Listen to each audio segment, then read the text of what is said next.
Minister Justin Trudeau recently announced a $2.4 billion spend to bolster access to critical artificial intelligence infrastructure, computing capacity, and safety in Canada. But will it be enough to push Canada back to the top in AI research? Bruce Croxon is co-founder of Round 13 Capital. We had a pretty big head start, Bruce.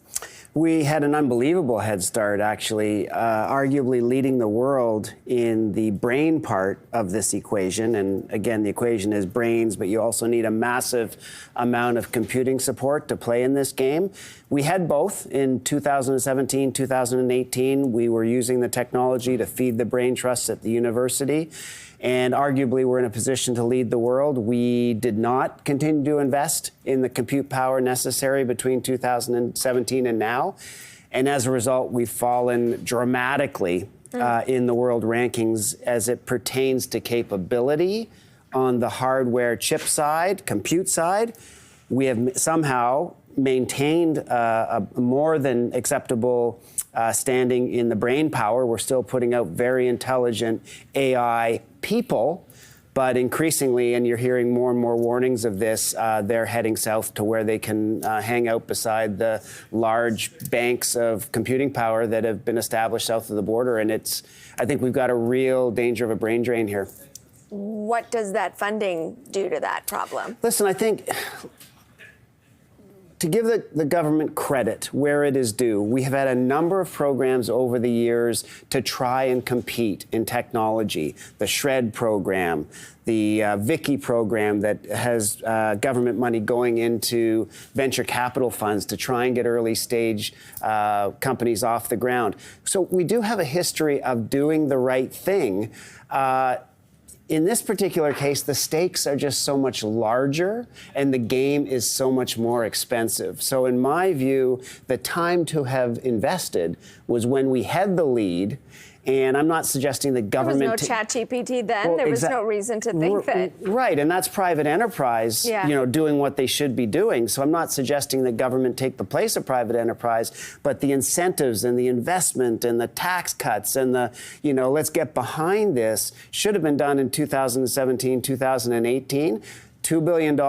I think it'll be helpful for companies and brain trusts trying to rent capability to try and compete on products and services, which we're going to have to do as a country for our basic businesses, to play in the game that has been established with massive computer power and the LLM capability. You're talking literally the infrastructure, just the power to run these models. That's what I'm talking about. It's in short supply. It's expensive. It's why you see NVIDIA's stock do what it did.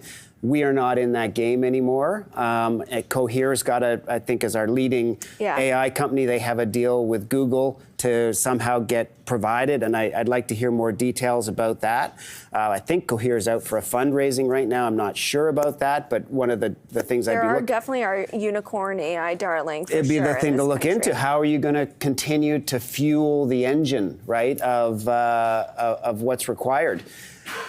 Just because you seek power or infrastructure elsewhere, there's a lot that you can get elsewhere. Certainly capital you could get elsewhere, but Cohere is here. I think it's literally down the road. Wabi, run by Raquel Erdison, is here. And those are choices. I know because we keep asking them, are you going to leave? And certainly they go to the Valley, they go elsewhere, but they do stay for the talent pool and the research. So exactly. So I think it's incumbent on us to try and do everything we can to leverage the asset that we do have, which is the brain power coming out of our universities. The legacy has been laid down. Like, we do have a great history of being at the leading edge of this application. How do we turn that in our economy, underfunded versus the competitors, into keeping our companies at home? And I think the $2.4 billion, and again, the devil's always in the details as the budget comes out onto how it's going to be allocated and who's doing the allocating, right, is another point. I mean, it's our Minister of Innovation, Science and Technology, I think, is Francois-Philippe Champagne. If I got that right. Yeah. And he's got a history in business. He was a vice president at a large technology firm on the legal side, mind you. So he's been in the game. I take some confidence that he's got an understanding of what has to be done in order to keep pace. So yeah, I'm optimistic. It will depend on how the 2.4 is allocated. We've also had a history of massive government support programs not going anywhere, money not getting out the door. So how is it going to be distributed? Is it going to be enough? I don't think it's going to be enough to compete with the banks of computers that are supplying the hardware component. But listen, there's more than one way to skin a cat. So hopefully it'll be a good allocation of the 2.4. All right, thank you.